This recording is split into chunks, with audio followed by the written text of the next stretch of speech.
अच्छा जी, अस्सलाम वालेकुम। आज जो है वो सुमैया और मुनव्वर में ज्वाइन नहीं कर सके, तो इसलिए for the benefit of the people मुझे यहाँ पे मैमूना ने कहा है कि प्लीज़ लेक्चर रिकॉर्ड कर लें। आसान तरीन तरीका ये है कि इसको ज़ूम पे रिकॉर्ड कर लें। ठीक है जी। So I started off the class with just a thought which comes into my mind, spontaneously, और वो मैं डिस्कस करती हूँ कि मैं आप लोगों को मैनेजमेंट की एवोल्यूशन जो है वो पढ़ा रही हूँ। और एवोल्यूशन जो है वो it is basically the adaptation of organisms to their environment, and organisms which adapt successfully to their environment survive and others lose out, and that is exactly what Charles Darwin said about the evolution of life. So all आपकी जो organizations हैं, they can also be considered as groups of people, or organic in nature as well. So as soon as you start considering them as organic, because they are consisting of people, so this whole evolutionary framework is useful in understanding and developing a nuanced understanding of organizations as well, which is not just knowing about your own disciplines, finance या HR के बारे में आपको पता हो, तो breadth of knowledge होती है, या जो कुछ भी आपको पता हो उसको बहुत डिटेल पता हो, उसको डेप्थ ऑफ नॉलेज कहते हैं. And that's important as well. But what this course tries to do is to create a nuanced understanding, which means that you understand the boundaries and areas of your discipline better, and are able to decipher and appreciate the levels and the layers of meaning when you are going through scanning management literature. So being able to understand the shades of meaning in management literature, that's nuanced understanding, and that is exactly what an evolutionary reading of management theories will help you do, and that's my endeavor in this course. अच्छा जी, अब आ जाएं सवाल की तरफ. Let me share this with you. मैंने आपकी group पे भी शेयर किया हुआ है. Okay. Here goes. Okay. Ji ji. To what extent is it accurate that human relations approach is a paradigm shift? Huh? Paradigm shift.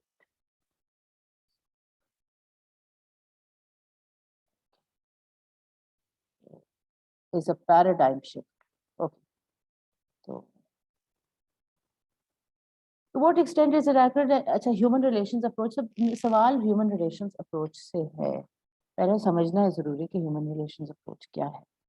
तो जरा detail में देखेंगे. That's what I want you to do in this question. First of all, you need to पढ़े different sources से. एक article simple सा मैंने आपको रस्तोगी का दिया है, उसमें से ये देख लो human relations approach क्या. फिर ये कि क्या ये पैराडाइम शिफ्ट है. पैराडाइम्स वाला मैं तुम्हें दोबारा से दिखाती हूँ. तो पेज बना के दिया है ना शुरू में, फर्स्ट क्लास में, उससे भी आपको इनसाइट्स और मिल जाएंगे टू आंसर दिस क्वेश्चन. ठीक है. वो क्या है, क्या वो काफी डिफरेंट है ये क्लासिकल थ्योरी से. तो उसको देखो, क्लासिकल थ्योरीज तुम लोगों को पहले ही पता. ह्यूमन रिलेशंस अप्रोच की थ्योरीज अब मैं कुछ हम पढ़ भी लेते हैं, कुछ पढ़ी होंगी भी, उसको रिवाइज कर देते हैं सबसे पहले. अब जस्टिफाई करना है कि वाकई ये एक नया थिंकिंग पॉइंट ऑफ व्यू है. ये मैंने कुछ इसकी जस्टिफिकेशंस दी हैं, बट उसकी एक नुआंस्ड अंडरस्टैंडिंग जरूरी है. ठीक है. कि क्यों इसको हम कहेंगे कि it's a new line of thinking too. Is it. तो सवाल तुमसे मैंने ये नहीं कहा कि है कि नहीं है, मैंने कहा टू व्हाट एक्सटेंट ना. I want a nuanced answer. To what extent is it a new line of thinking. Clearly justify your stance. You justify your stance, and you also try to give the justification based on the influential authors of the human relations approach. देखते हैं वो कौन कौन. फिर ये कि दूसरा एक दिया था कि आपका क्या ख्याल है. मैं ये चाह रही हूँ कि आप देखो कंट्रीब्यूशन क्या है ह्यूमन रिलेशन थ्योरीज की.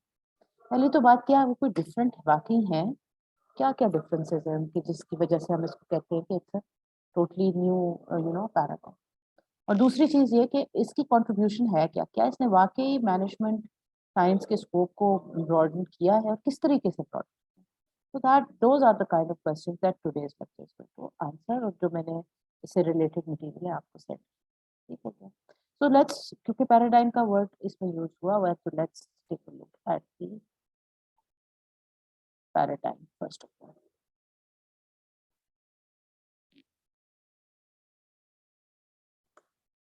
ये वाली चीज दी थी ना आप लोग को, पैराडाइम. चलिए निकालो बच्चे दोनों, यहाँ पे शेयर स्क्रीन पे भी मैं दिखा रही हूँ. अच्छा जी, देखो जी, ये दिया था. अच्छा, ये रही थी कि आप क्लोज्ड, ये जो ब्यूरोक्रेटिक रैशनल सिस्टम्स है, क्लासिकल अप्रोच है, इसको आप इस अप्रोच से कंपेयर. एक चीज ये देख लो कि अब ये भी अप्रोच न्यू क्लासिकल हो चुकी है, ठीक है. अच्छा, न्यू क्लासिकल अप्रोच, तो मैंने न्यू का वर्ड यूज किया ना, तो बेसिकली मेरा इम्प्लीकेशन ये है कि ये इट एड्स टू क्लासिकल्स, ठीक है. It builds on their work, it builds on their work, but substantially transforms it. That's the whole idea here. That it builds on that work, but it substantially transforms it. Does it transform? Is it a new line of thinking? Yes. अब आप देखिए, जो अब आगे जो article पढ़ोगे उसके अंदर से ये चीजें एक्चुअली नोट करने की कोशिश करना. Leave the time frame aside, इसको बाद में एक और जगह भी हम देखें. टाइम फ्रेम को छोड़ो, ये जो बाकी सारी चीज़ों के डिफरेंसेस हैं कि जो इसकी जो मैनेजमेंट की फिलॉसफी है, या फिलॉसफी से ज़्यादा, अब मैंने उसको ज़्यादा क्लैरिफाई करके लिख दिया है, उसकी एपिस्टेमोलॉजी और उसकी एक्सियोलॉजी. तो वो क्या चेंज हुई है, मतलब ये कि क्या अब हम प्रोग्रामिंग से आगे आ गए हैं, ठीक है, क्या हम सोशलाइजेशन ऑफ एंगेजमेंट की तरफ आ गए. देख लो, ये मेरा इनिशियल ख्याल था कि कंट्रोल जो है वो it is something which was very important for classicals और not that important for new classicals. They were more interested in socialising and engagement, ठीक है. सो दैट्स मेजर डिफरेंस, ये आपने ऑब्जर्व और नोट करना है. एक और मेजर डिफरेंस क्या है कि अब हाँ, ये जो ह्यूमन रिलेशंस अप्रोच है, ये एक self sustaining, self reliant, internally strong organization dealing with everything that is coming towards it, उसको अज्यूम नहीं करती, ठीक है ना. वो कहती है कि जी ये स्टैंडर्डाइजेशन और फॉर्मलाइजेशन पे बेस्ड एक फॉर्मल, ठीक है. ये तो देखो, ये जो ओरिएंटेशन है ना, ये समझ ले फॉर्मल साइड ऑफ एंटरप्राइज, ठीक है. That's the formal aspect of management. Self reliance, internal integration, standardisation, ये है फॉर्मल साइड. ये फॉर्मल के अलावा इनफॉर्मल को भी डील करती है, ठीक है. सो फॉर्मल और इनफॉर्मल दोनों को डील. फिर कहते हैं रिस्पॉन्स टू चेंज. हाँ, देखिए ना जी, चेंज के साथ रिस्पॉन्स जो है वो मिनिमम या actually ignoring external conditions, whereas this doesn't ignore external conditions but says adaptation to them is important, ठीक है. सो ये याद रखें कि ये जो सिस्टम है, ये now it is much more organic. देखो अगली चीज, स्ट्रक्चर जो है वो ऑर्गेनिक की तरफ आ रहा है, ठीक है. Organic. Now, organic is that which is related to biology of the organism. So now considering of it, now we are not, अब मेटाफोर चेंज हो गया, ठीक है. स्ट्रक्चर के साथ मेटाफोर भी आप लिख सकते हो. मेटाफोर भी चेंज हो गया from a machine into into a living thing, ठीक है. So from a machine into the metaphor is also changed. अब आप देखो इसी तरह जो डिज़ाइन है उसके अंदर भी सेल्फ ऑर्गेनाइजिंग और adaptation is more important then generic और a structure which is you know a structure which is applicable for everyone and for every department. So now we are changing after human relations approach. We do understand that different departments can and should in fact be self-adapting and therefore be devising structures which are more useful for that particular department. Okay? So some kind of adaptation over here again is obvious, not just sticking rigidly to a generic design. And then in terms of value addition also, you see that whereas and both of them, it doesn't, the discipline brought about by the classicals, we are not taking it away. It was no doubt for the first time that management was described as a science, as a technical, ठीक है? तो ये discipline management को एक और तरीके से जो understand करना किया जा सकता है वो है management as a technical approach, ठीक है? The technical side of management was the kind of was a real contribution of the classicals.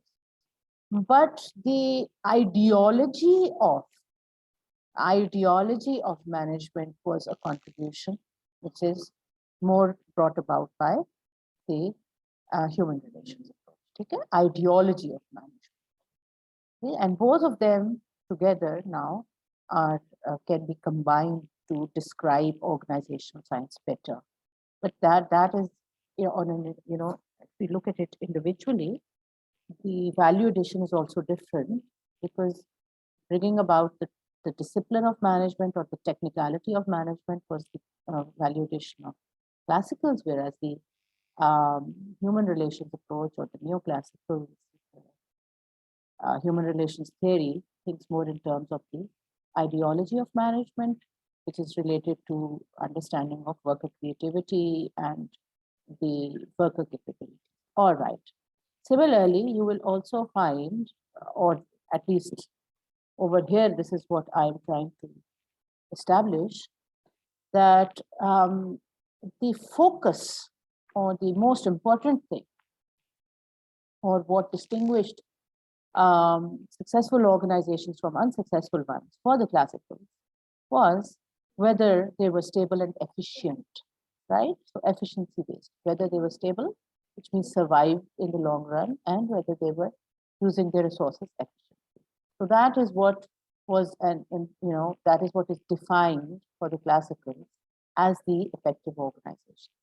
But so you can also, argue that it's a paradigm shift, because now you started looking at organization a little different. So you're not only interested in the efficiency part, you are, of course, but at the same time, you created a space where leadership and worker loyalty, okay, is also very important in recognizing which organizations are more successful, right? And then again, of course, influential theories के नाम कुछ लिखे हुए हैं, या देखें जी Elton Mayo का नाम लिखा है, और आपकी और दूसरी theories हैं, उनकी हम बात करेंगे, कुछ मेजर ऑथर्स, और इसके अलावा भी कुछ ऑथर्स के नाम अगर आप लिखना चाहते हो, more than welcome. Social approach, open systems theory is also related to human relations approach, ठीक है ना?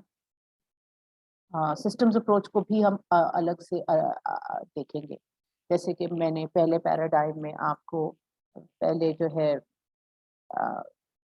तो क्लोज सिस्टम वाला, रैशनल सिस्टम वाला पैराडाइम है, उसी के अंदर वेरियस थियरीज हम देख सकते हैं जो कि which come under the same umbrella, and scientific management, bureaucracy, and then general management can be seen as part of that. But in this, then you can see other theories which have built up this. ठीक है ना? तो दोनों की, they have different set of theorists as well. So again, it's easy to justify that as a paradigm shift, because now you have theories which are theorists who are writing on different topics as compared to the ones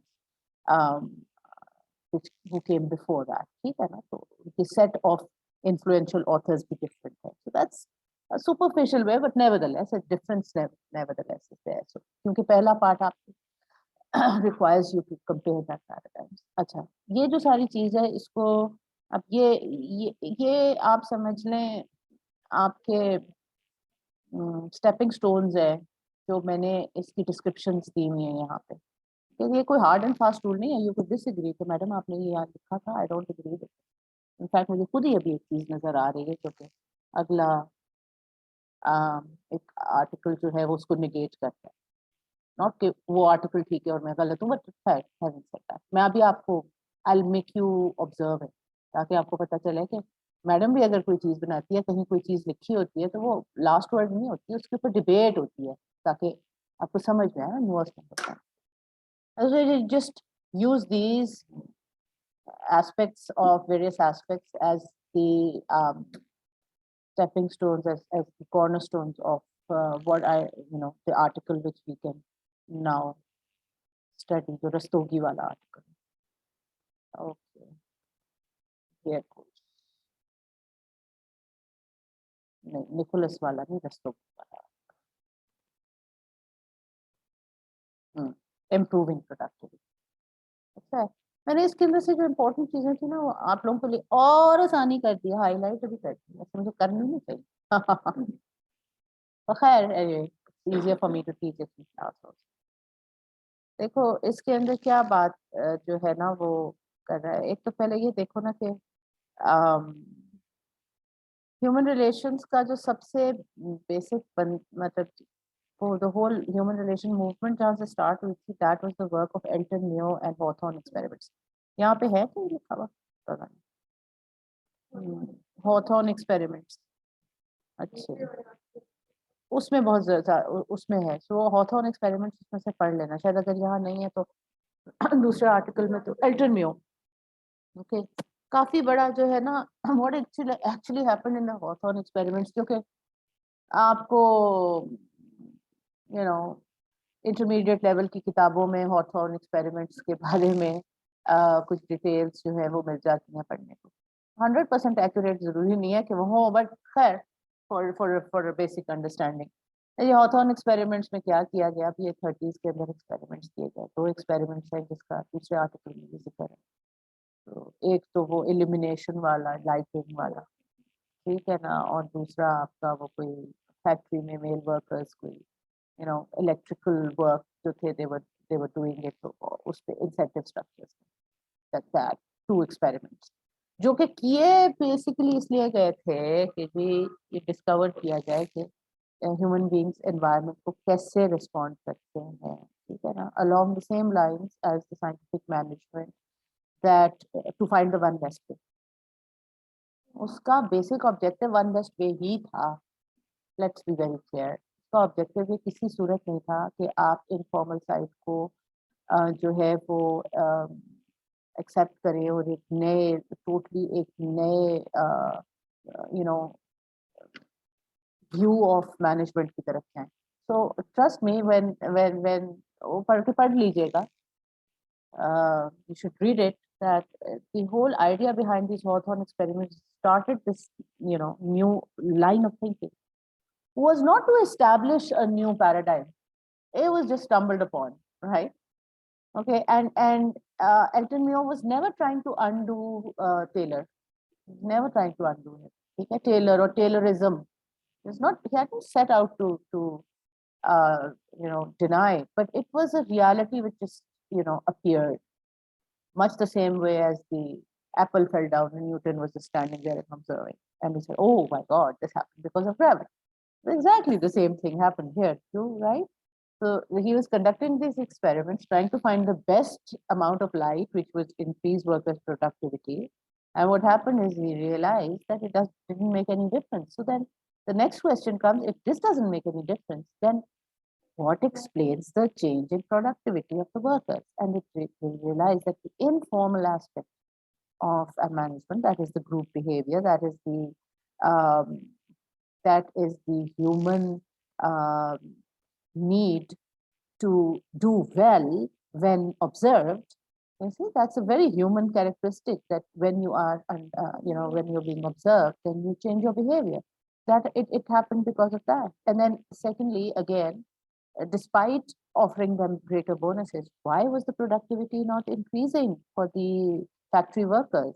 And they realized that it would be because they, many other kind of social group norms were at work, were dominant, were important for the workers. Okay, they, the group norm was very important. How the whole group was doing as a whole, neither other than just maximizing every individual's own benefit. Okay, that purely rational point of view, that you just each one is there for themselves. It's not true, or is only partially true.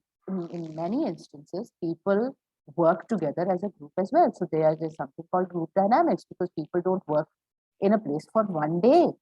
They are associated with organizations for a longer period of time, and therefore many other factors which is related more to the, their sociability and the society in which they live, that also seems to be a very powerful factor in determining the productivity of the worker.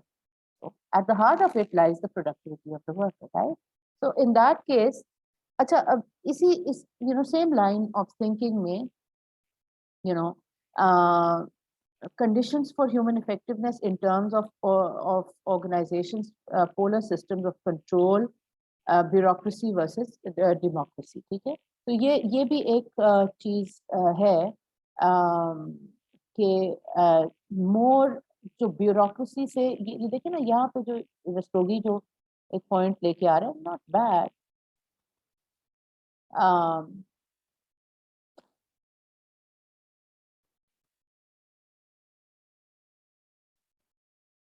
ये जो initial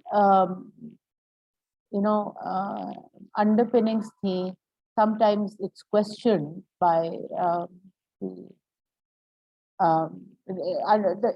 underpinnings of what is seen as the classical or closed systems thinking is sometimes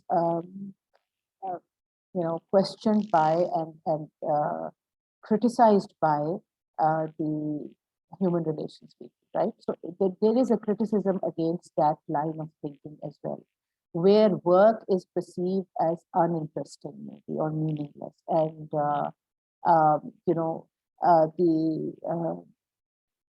the trade unions and managements are considered as an adverse relationship, and disruptions again are considered as a very big problem.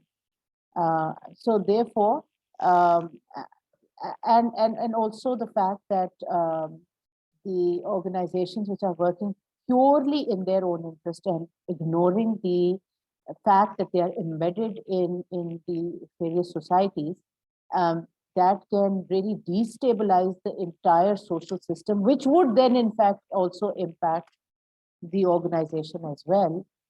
Makes you think of organizations as more organic and mechanistic. ठीक है? ये इन्होंने इसका example आपको देने की कोशिश किया.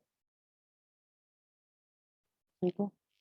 अब on a totally जो है एक ideological level and good guy bad guy की जो दी जाती है logic, जो दूसरे आर्टिकल में भी वो कहेगा, तो देखो ये एग्जैक्टली लॉजिक है जी. एक जो है वो ब्यूरोक्रेटिक है और दूसरी जो है वो डेमोक्रेटिक है. ठीक है ना? ये डिफरेंस भी कई दफा सजेस्ट किया जाता है, आप ही लिख सकते हैं. आफ्टर ऑल इसने भी तो यही मेंशन किया कि एक जो है वो ब्यूरोक्रेटिक है रूल्स और दूसरी डेमोक्रेटिक है. अब किस हद तक वो डेमोक्रेटिक है, which means that it actually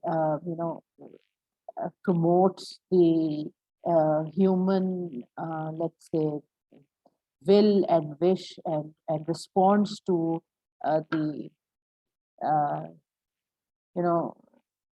what human beings need, responds to the needs of the human being. Democracy यही करती है ना. Bureaucracy क्या करती है? It responds to the need of the organization. Democracy responds to the need of the people. Responds to the needs of the people. ठीक है? तो एक लेवल पे synergistic, it promotes the synergistic achievement of individual and organizational goals. So that is more important. It's not just, I believe to say that it is democratic maybe is an oversimplification.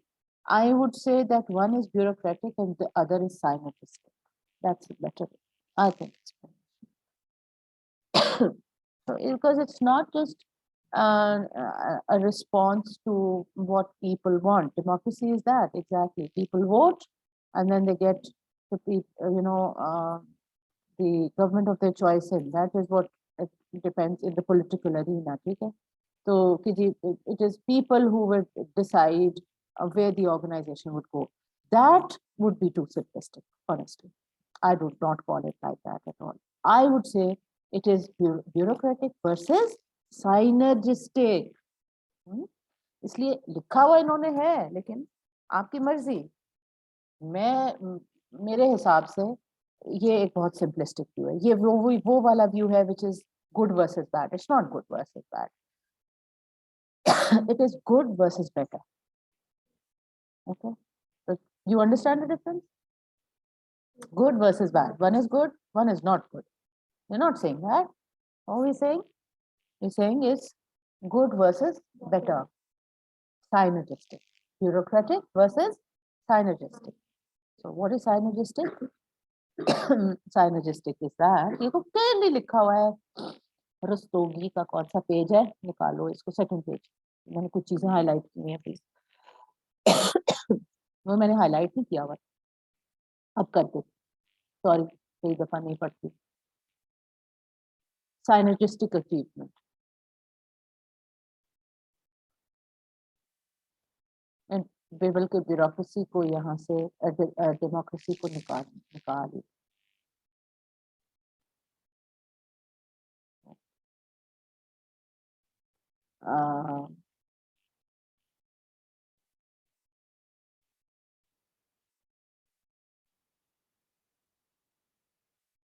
मगर ये अच्छा है। ये बेनिस जो है, he is also a very well known author. पूरा नाम नहीं मुझे इसका याद आ रहा। बेनिस 1966। लेट मी सी, मुझे अपनी भी रिमाइंडर हो ही जाएगा। सॉरी, ये है W. बेनिस, changing organisation.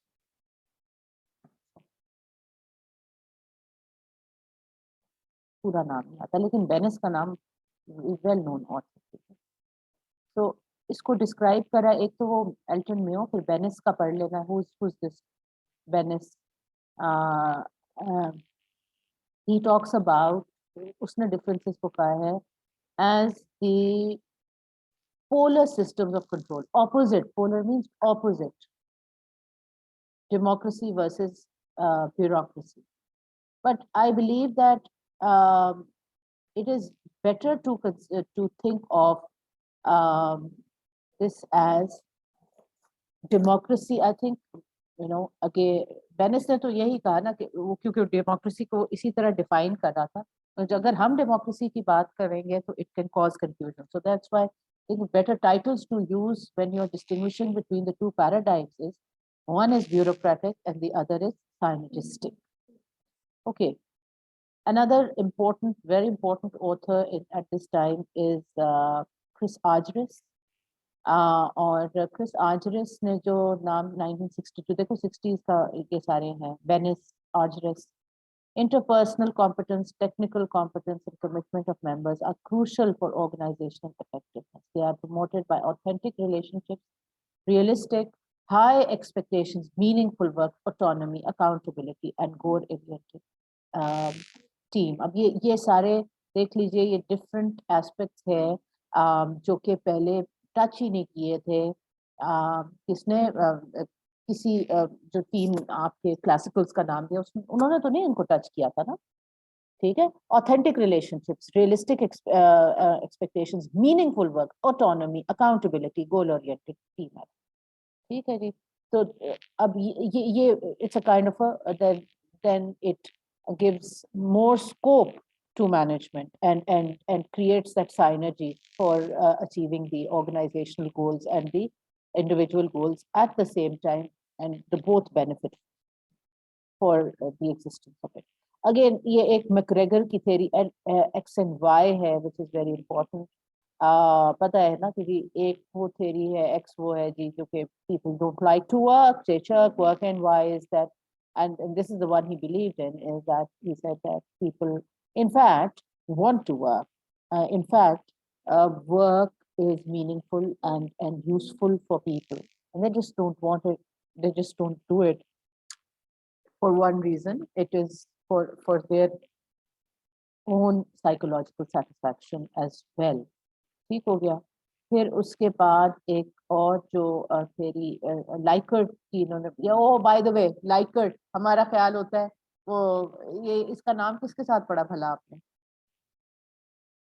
स्केल्स बनाते हैं, हाँ जी, वो वी यूज लिकर्ट स्केल, हाँ लिकर्ट स्केल, ये वही लिकर्ट है भाई, हमारा ख्याल है लिकर्ट ने स्केल्स ही बनाए थे। ओ भाई नहीं, लिकर्ट ने स्केल्स एक पर्पस के लिए बनाए थे, because he wanted to include this kind of human feelings and human opinions into management literature. आज तक यूज करते हैं ना हम, we use it to this date. Why? Because he wanted to include that kind of thinking, a participative system which is ideal system that utilizes people's initiative, competence, creativity, responsibility.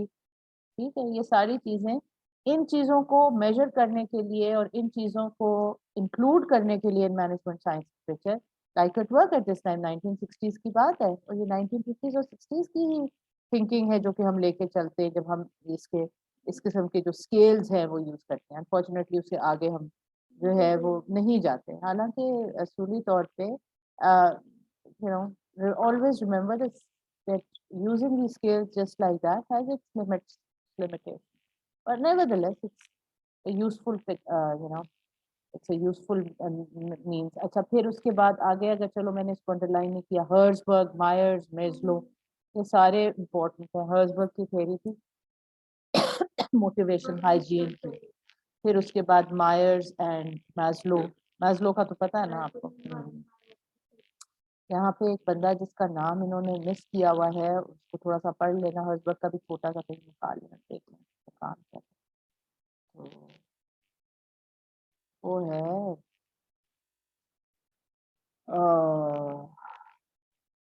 Human side of enterprise, इसमें लिखी है, कौन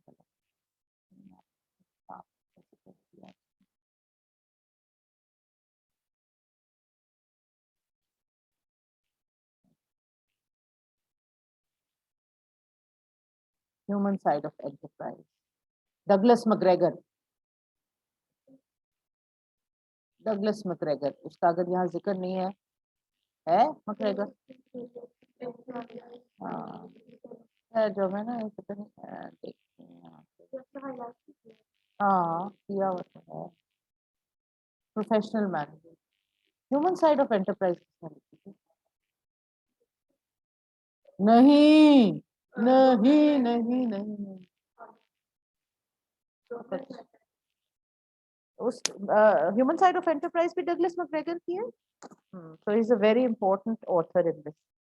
ये human side of enterprise का बहुत ज्यादा जो है, ये देखो ना, इसकी एक छोटा सा यहाँ नहीं खैर जिक्र किया हुआ, लेकिन होना चाहिए इसके लिए तौर पर। Let me read it out for you from another source. And this is exactly what I want you to do, guys. मैंने क्योंकि इसमें कहा है कि ऑथर्स के इम्पोर्टेंट ऑथर्स के बारे में लिखें, ये सारे इम्पोर्टेंट ऑथर्स हैं जिनके बारे में थोड़ा थोड़ा यहाँ पे भी लिखा हुआ है। लेकिन मैकग्रेगर का थ्योरी एक्स एंड वाई तो उसने प्रोफेशनल मैनेजर में लिखी थी, इसकी और राइटिंग्स भी हैं। मैकग्रेगर along with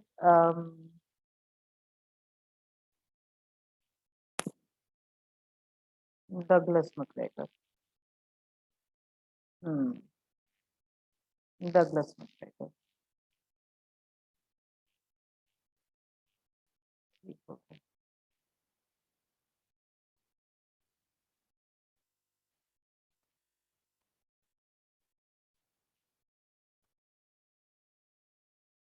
इसकी और बुक्स भी हैं। The human side of enterprise जो है ना, ये बहुत ही इम्पोर्टेंट बुक है। इसमें ये ओके, और इसकी दूसरी है द प्रोफेशनल मैनेजर।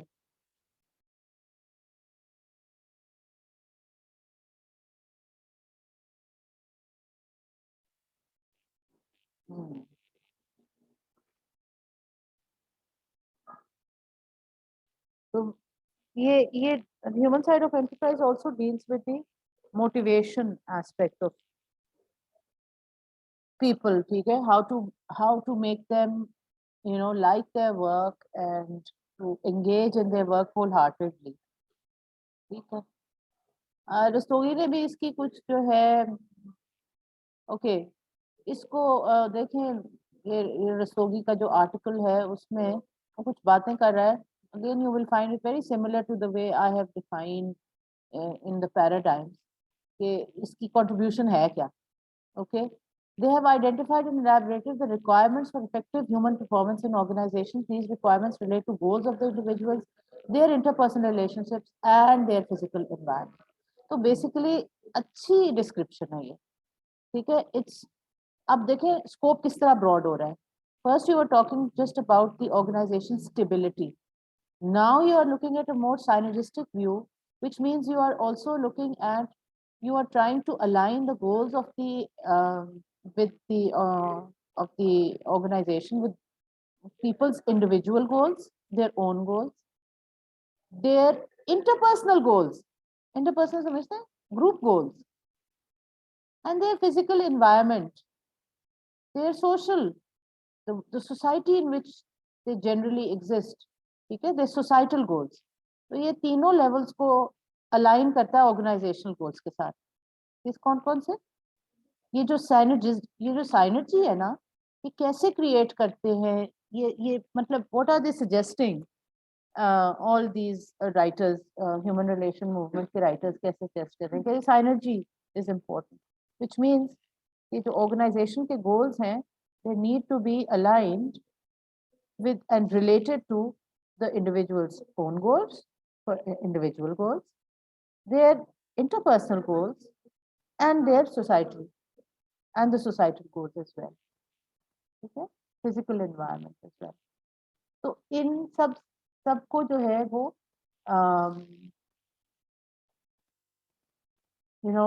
उन्होंने एक जगह उसको एक जगह इकट्ठा किया. ये बिहेवियरल सारी थेरीज, बिहेवियरल अप्रोच. एक बिहेवियरल अप्रोच मैंने एक जगह और भी पढ़ी थी. हाँ, एक और लिख लो, यहाँ नहीं है लेकिन आपको जो है वो बहुत इम्पोर्टेंट ऑथर्स हैं, बहुत उनका जो मॉडल है वो इन्फ्लुएंशियल है. Their name is Blake and Mouton. किसी ने ब्लेक एंड मूटोन का नाम सुना? BLAKE and MOUTON, Blake and Mouton. इनका एक मॉडल था जिसका नाम था मैनेजरियल ग्रिड, बहुत पॉपुलर हुआ था. और वो मैनेजरियल ग्रिड में वो कहते थे कि best managers are those who have high concern for production and high concern for people. लेकिन मैनेजरियल ग्रिड, ये हो नहीं सकता. हर बच्चे ने मैनेजरियल ग्रिड पढ़ा हो मैनेजमेंट की पहली क्लास के अंदर, याद कर, बहुत इम्पोर्टेंट है. वैसे वो ब्लेक एंड मूटोन का BLAKEMOUTON है. लेकिन खैर उसने यहाँ जिक्र नहीं किया, but they are very influential authors as well. और जब हम लीडरशिप लिटरेचर करेंगे तो उसके अंदर भी आप ये बात देखेंगे कि लीडरशिप थेरीज भी बिहेवियरल उसके अंदर कंपोनेंट है, ठीक है ना. और बल्कि लीडरशिप लिटरेचर को भी मैं कराऊंगी. लीडरशिप लिटरेचर का इवॉल्व किया है, ठीक है. New forms of leadership is आ रही हैं. तो लीडरशिप लिटरेचर भी उसका जो आप समझ लें कि डेवलपमेंट का phase था, in which it really got a lot of impetus, that was human relations phase. ये तो यहाँ हो गया. अब इसकी क्रिटिक भी इसने कुछ बताई हुई है. लोग क्या कहते हैं कि जी इट्स, और आगे भी हम जाके देखेंगे कि इसकी भी कुछ क्रिटिसिजम्स हैं, ठीक है. कि जो गोल्स हैं, पहला तो मुझे नहीं पता. एनीवे ये क्रिटिसिज्म जो इसने बताई हुई है ये बड़ी मुझे सुपरफिशियल लग रही हैं, तो मैं तो नहीं पढ़ाऊँ. यहाँ से बस आपने वही चीजें निकालनी है डिफरेंट ऑथर्स के बारे में. ओके,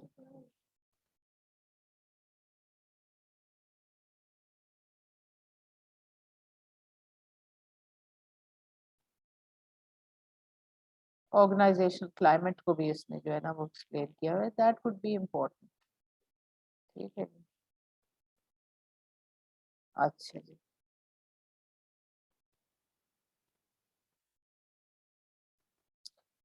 और एक बात ये भी है कि जो मतलब लॉजिक दे सकता है जिसकी व्हाट डिफरेंशिएट्स इट अगेन, जो इसमें उसने बात की ना, participation without substance, which means that making people's work count. Okay, that is a real difference, point of departure between classical and theorists and the human relations approach. One that disharmony or non-cooperation or factions can is costly.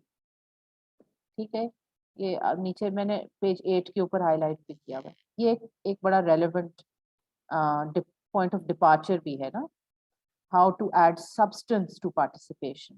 One, that if disharmony represents a cost, if it can be done away with, then that will add to the organization's effectiveness.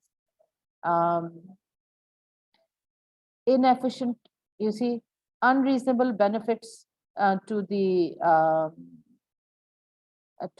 the workers, ठीक है, or to the employees. Now ये एक issue है, आप देखिएगा कि जिसकी बात की जाती है, उस आप मैंने इससे पहले आपने वो भी करनी है अबाउट साइंटिफिक मैनेजमेंट। टेलर एक वर्ड की बात करता था, सोल्जरिंग। तो वो सोल्जरिंग जो है, वो जो कॉन्सेप्ट है सोल्जरिंग का, उसको किस तरीके से डील किया है ह्यूमन रिलेशंस अप्रोच ने, कि सोल्जरिंग वाली चीज को ये जस्टिफाई नहीं करते, बट उसको डील करने का डिफरेंट तरीका है कि सोल्जरिंग को अवॉइड किया जा सकता है, बिकॉज सोल्जरिंग के रीजंस क्या हैं। ओके, सो व्हाट हैपेंस, इसमें उसमें फर्क क्या है कि ये उसके रीजंस को फाइंड कर रहा है, वो साइकोलॉजिकल मैल एडजस्टमेंट कहता है। सोल्जरिंग जो है, it is not something which is natural, ठीक है ना।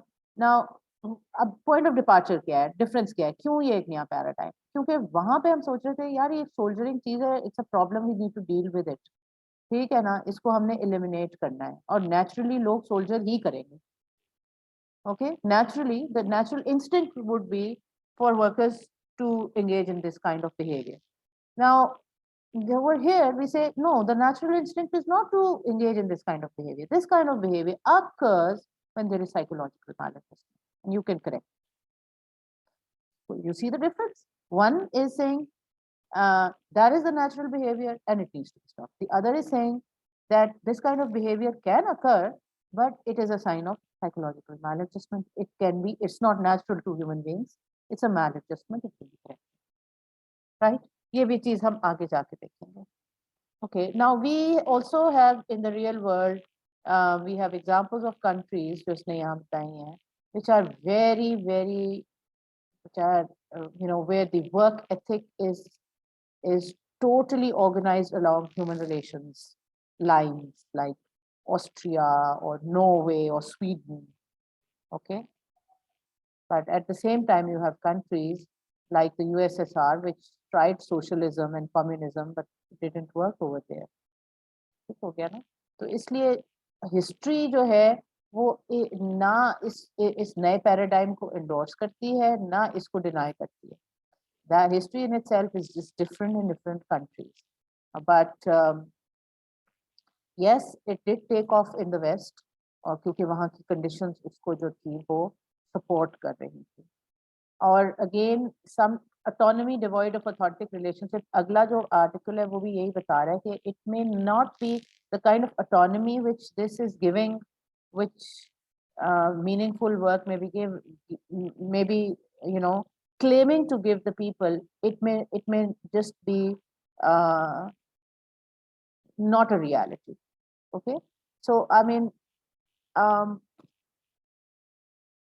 इसको ज्यादा बेहतर तरीके से अंडरस्टैंड करना, जो ये बेहतर तरीके से दूसरे आर्टिकल में लिखा हुआ है, वो जो निकोलस का आर्टिकल है, ठीक है ना, जो कि इसी चीज को एट डीपर लेवल समझता है. लेकिन निकोलस के आर्टिकल को पढ़ने से पहले वेरी वेरी इंपॉर्टेंट कि जो मैंने ऑथर्स के नाम लिए हैं, इनके जरा काम की जिस थोड़ी बहुत निकाल लेना. मैंने जिस देने का नहीं कहा, वो देनी भी नहीं है आपने, ठीक है. सिर्फ छोटी मोटी रेफरेंसेस कहीं देना चाहें इन अ सिंगल लाइन तो दे सकते हैं. ठीक हो गया ना, हर ऑथर के बारे में लिखने की जरूरत नहीं है, लेकिन इस सब को समझने के लिए जरूरी है। यहाँ पे जो है ना, बाय द वे, इसने पिछले आर्टिकल में हॉथॉर्न स्टडीज का जिक्र नहीं था, इसमें है, इसमें आप उसको अच्छी तरह पढ़ लो कि वो थे क्या। और इसीलिए मैंने देखें, अब क्लियर जो डिफरेंस अगेन यहाँ आ जाता है। Whereas Taylor sought to eradicate the informal side of organizations, मैंने वहां पे भी फॉर्मल इनफॉर्मल का बताया था ना। Taylor did not say that there is no informal side. Okay, none of the classicals denied that there is that the human beings have their own personal lives as well, and sometimes they spill over into their professional work. वो उन्होंने नहीं कहा, उन्होंने कहा कि ये जो informal side है ये it is inefficient, reduce and finish it, eliminate it, eradicate it, finish it. और ह्यूमन रिलेशन मूवमेंट का जो मेन पैराडाइम शिफ्ट है वो ये है कि इस इनफॉर्मेलिटी को एक्नॉलेज करें, बिकॉज ये इररिप्रेसिबल है। Okay, so basically focus different है, वो इनफॉर्मल को इग्नोर करता है and at times even finish करता है।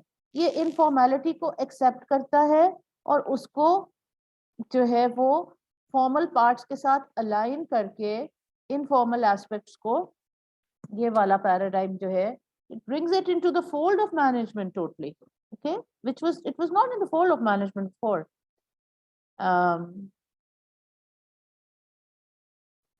Okay, now दूसरी चीज, अब आगे कंट्रोल वाली चीज देखो, ये इसका पेज 45 पे जाओ, निकोलस वाले आर्टिकल के पेज पे जाओ, मतलब इसको गौर से पढ़ो और देखो।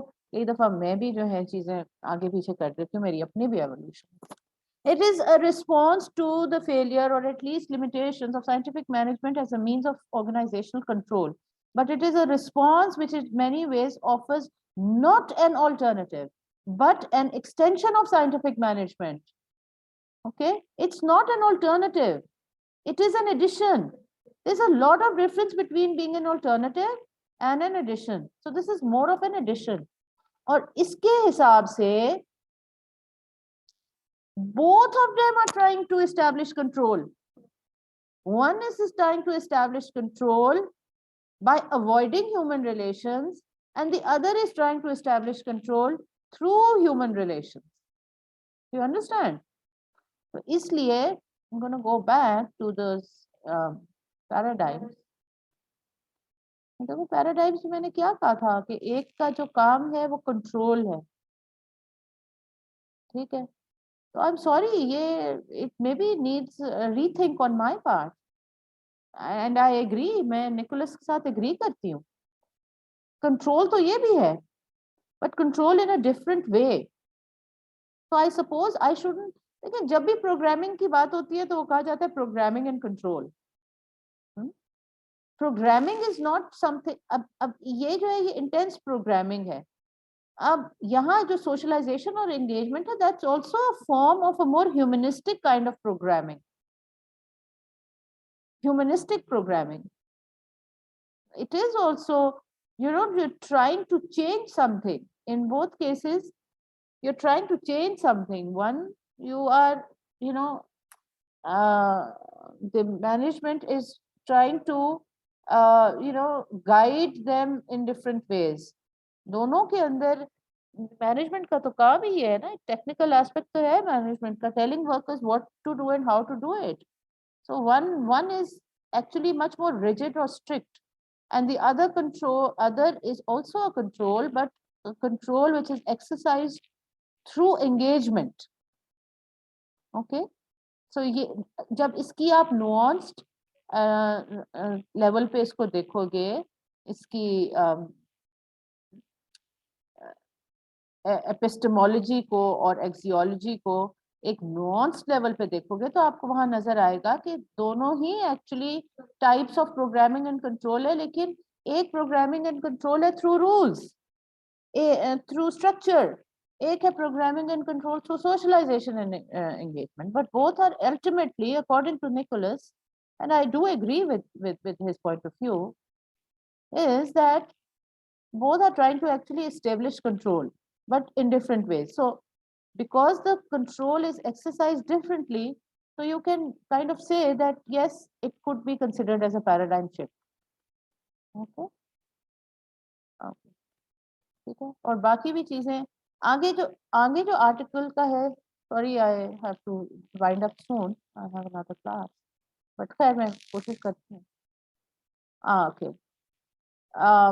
दूसरा जो इसमें इन्होंने कहा है कि the difference between scientific management and human relation theory is a tactical one.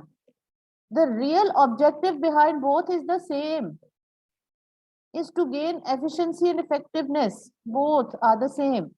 So the difference is in tactics. But even that should not be underrated. It should not be considered as a small difference. A tactical difference is again a significant difference, but it is tactical nevertheless. It's a significant difference nevertheless.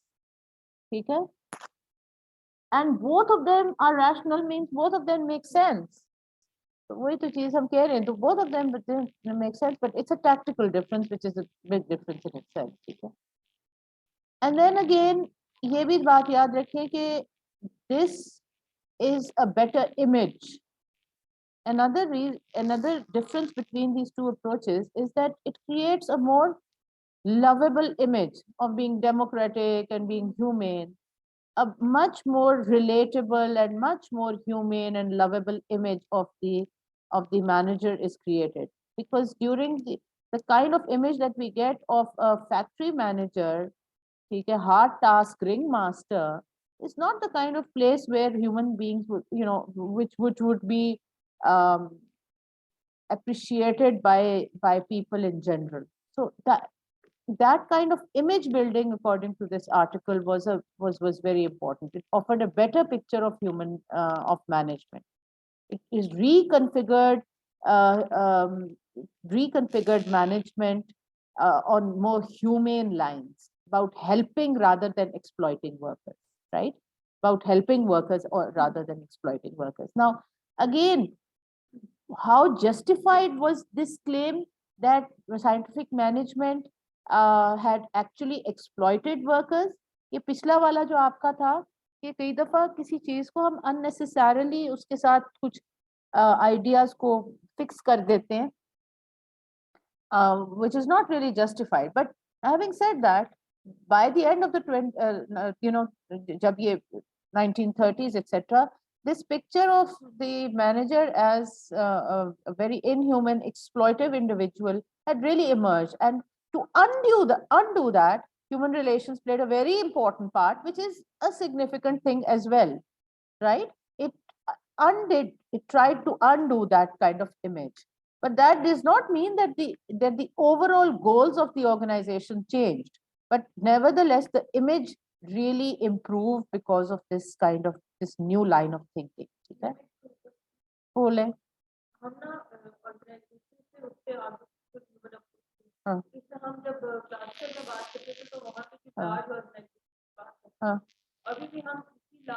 बिल्कुल large organisations की बात कर रहे हैं. It's new class, new उसकी time frame तो देख लो.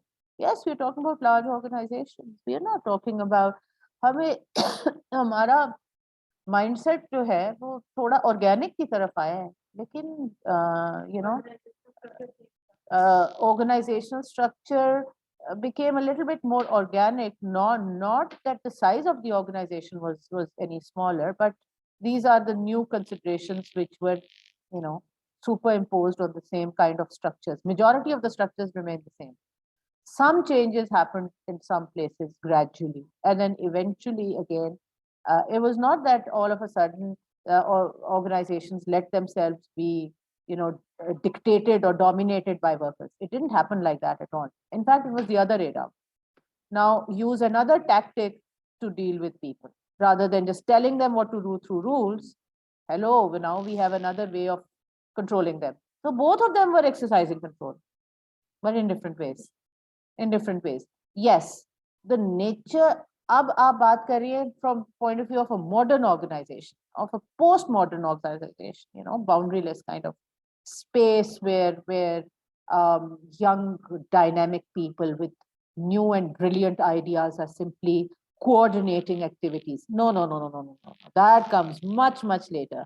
Times बहुत different थे भाई, ये 30s के times है, अभी तो इंटर वॉर पीरियड्स का टाइम है जब ये इम्पोर्टेंट है। देखो ना, वो यही कह रहे हैं कि वेस्ट के लिए ये इमेज बिल्डिंग बड़ी जरूरी थी। रस्तोगी ने भी ये बात की है कि भाई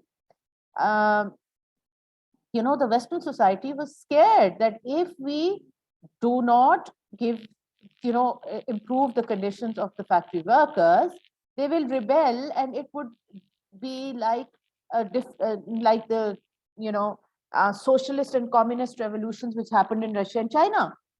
वो भी तो 1917 की रशियन रेवोल्यूशन है ना, टाइम फ्रेम वही है। यदि वह अगर वहां हुआ था तो यहाँ पे भी फिर वही काम होगा। If the workers are totally ignored and their opinions and their needs are not taken into consideration, then society wide you will have a kind of a revolution, and the entire society will fall, the organization will fall as well. So that was the kind of thinking, you know, that's another argument why this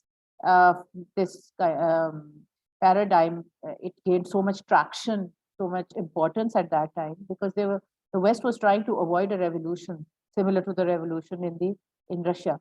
So that's why they wanted a more humane enterprise, and that is why these books, Human Side of Enterprise, etc., you know, became more relevant for them.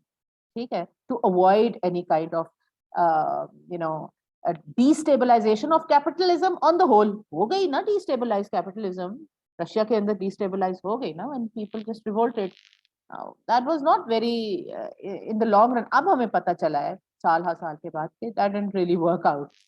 But at the time of the dominance of this paradigm, that was one of the considerations. So it helped to avoid this kind of social destabilization of the capitalist system. So that's another very big contribution. It's a big contribution. ये यहाँ पे कह रहे हैं. It helped to stop the destabilization of the capitalist system and stopped it from you know, going into the more socialist and communist domain.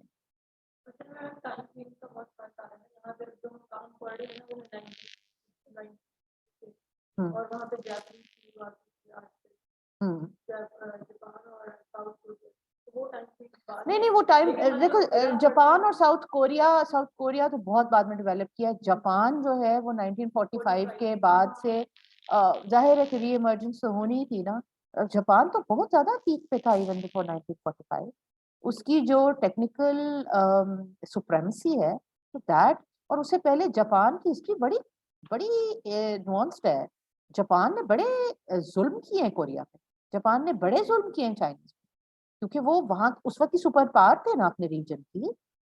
तो इसलिए कई दफा कहा जाता है कि जो सेकेंड वर्ल्ड वॉर में उसको रोका गया ना जापान को, कि वो because it was taking over the world and it had its own version of power and how power needs to be used and dispensed. But from a human rights perspective, it was atrocious. अब वो मानते नहीं है। Japan के ऊपर सिर्फ human rights violation Japan की नहीं, उसने भी बहुत ज्यादा ह्यूमन राइट वायलेशन की है, by the way. Yeah, so the time frame, yeah, it can confuse you. I do understand. लेकिन होता है क्या है कि ये सुपर इम्पोज्ड होते हैं, कुछ चीजें कि शुरू हो रही होती हैं लेकिन उनका ग्रेटर इम्पैक्ट उस वक्त आता है। रेवोल्यूशन अगर 17 के अंदर शुरू हो रही है तो उसका वाकई जो मेजर इम्पैक्ट आना शुरू हुआ है वो शुरू हुआ है somewhere in you know 30s के अंदर।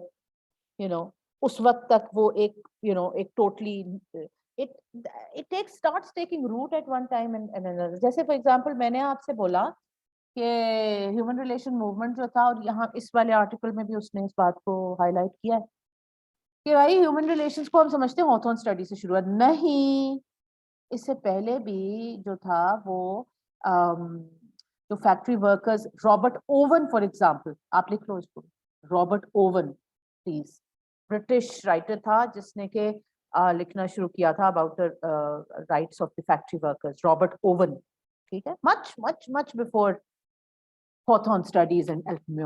तो ये थिंकिंग डेवलप होनी शुरू हो जाती है, तो जब टाइम उसका देखता है ना तो you get kind of gate confused. लेकिन आप मैं जो पॉइंट बता रही हूँ कि it may have developed, the thinking may have started you know getting traction or being recognized at one time, लेकिन उसकी जो dominance होती है वो उस period में जाके होती है। ये जो periods मैंने आपको दिखाए हैं ना, कि वो periods हैं जहाँ पे इनकी they are the dogma of the day, they are the dominant value of the day, most important, you know, of that time period, जिसमें वो जो theories पहले लिखी गई थी या उस दौरान भी लिखी जा रही हैं, उनकी बहुत ज्यादा importance और relevance है। उसी चीज को समझा जाता है, हाँ यही दुरुस्त है, this is the right thing, right? तो dominance उसकी उस टाइम में टाइम फ्रेम जो है वो डोमिनेंस का टाइम फ्रेम है जो मैंने यहाँ दिखाया हुआ।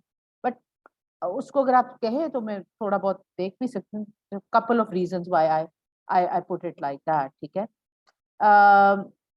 अगेन एक और जो इसने बताई है बात निकोलस ने, वो ये कि जो एक होलिस्टिक व्यू ऑफ ह्यूमैनिटी जो है ना, वो देखना शुरू किया है during this human relation movement. Before that you were looking at the human beings as being their work lives and their home lives being totally separate from each other, ठीक है ना? But this then broadened the way the individuals, the employees were treated within the organization. So it said, okay, your what you do in the organization is of interest to me, but whatever you do outside the organization, I couldn't care less. That's your own problem. But इसके अंदर recognition ये आई है कि नहीं, that needs, there's a legitimate reason why people's entire lives are meaningful for the organization and not just their work lives, right? And then ये तो पहले भी बात हमने की कि lots of other new lines of thinking and relevant knowledge was contributed by HRT, the human relations theories. and यहाँ पे भी ये हम पहले देख चुके हैं कि जो किया है इसने ब्रॉड किया है। तो ये जो it has broadened, जो आखिरी पार्ट है उसका कि इसने how has it broadened the scope? It has broadened the scope by including the informal side as part of the management science disciplines and opening it up for inquiry. बस इसको यहाँ पे पढ़ो तुम, it opens this whole thing up for inquiry as well. अच्छा जी, human relations theory filled out and made explicit how extensive was the ambit of management in the modern world. It is no coincidence that the commonest definition of management is now given in terms of getting things done through other people. इस तरीके से तो कभी भी management को define नहीं किया गया ना। This in itself gives you the idea that how much the scope, what a big influence human relation movement is, that now you accept that getting things done through other people is the new definition, ठीक है? And recognizing that we live in an organizational world, ठीक है? और आखिरी ये page Nicholas के page 61 के ऊपर, the entire tenor of human relations approach is bound up with the idea of people management, so much so that nowadays management courses fall into 3 categories, ठीक है? अब वो कहते हैं कि इसने जो tenor है, जो scope है, tenor means scope, tenor या scope of the उसको बढ़ा दिया है, और that is why a whole new area of management is now established, which is human resource management, ठीक है? तो एक तो इसने scope को broaden किया है by opening up this whole area, a sub field within management science, which is HR, which is human resource management. दूसरी चीज ये उन्होंने कही है कि मैनेजमेंट साइंस यानी ऑपरेशनल मैनेजमेंट, जिसको हम TQM कहते हैं, that also is now being highly influenced by human relations, और एक्सीलेंस को जब हम डिफाइन करते हैं उसके अंदर भी क्वालिटी को जब हम डिफाइन करते हैं, क्वालिटी इज ऑपरेशंस, राइट? उसमें भी the quality of human resource is included in that, ठीक है?